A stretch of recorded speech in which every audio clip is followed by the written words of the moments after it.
Hello everyone! The new Yorgos Lanthimos movie is here, called Bugonia. This stars Jesse Plemons as a conspiracy theorist who, alongside his mentally disabled cousin, kidnaps big-time girl boss CEO Emma Stone because he thinks she's an alien. You know, as you do. Now, I don't have a huge background on Mr. Lanthimos' filmography. I've only seen Poor Things and The Favorite, both of which I enjoyed a lot. And while I don't quite think Bugonia lives up to those two movies, I still think that is good and worth seeing, especially if you like a little weirdness. Overall, I think this film has a lot of very good elements that don't necessarily come together perfectly, but still make for a really enjoyable viewing experience.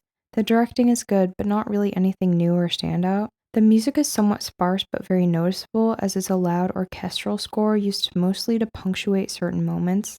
The cinematography looks nice, but again, nothing really revolutionary.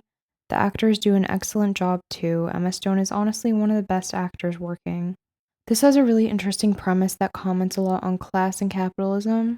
I think there's some fatigue with movies that comment on the subject, mostly because everyone saw Parasite and wanted to reheat those bong nachos. And I can see that with movies like The Menu or Saltburn or whatever, but I don't think we should dismiss movies just because they're about class.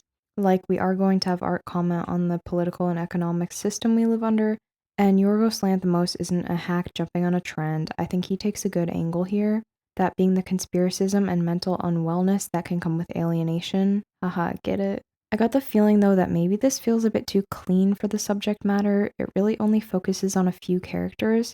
I know this is a remake of another movie, but it has the same vibe as films that adapt stage plays.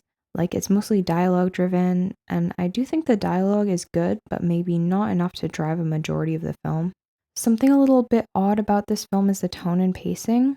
First of all, they kind of put you right into the thick of it. There's not much of an introduction. The first hour and a half-ish is kind of slow and not all that weird. I checked the time like an hour in, and I was like, not really that much has happened. But the last half an hour or so is very fast-paced and very weird. I actually prefer the last half hour, but I wonder if there's a happy medium that could have been achieved here. This also has one of the most interesting endings of a movie I've seen in a while. So yeah, this was really interesting. I'm glad I saw it and I'd recommend it, but I do have some issues with it and I'm not totally in love with it or anything. This is a high 7 out of 10. I do think this is going to go down as a cult classic and it's going to really hit with a lot of people though. Anyways, I think we can all agree Stav should sweep Best Supporting Actor. See y'all in the next one. Bye bye.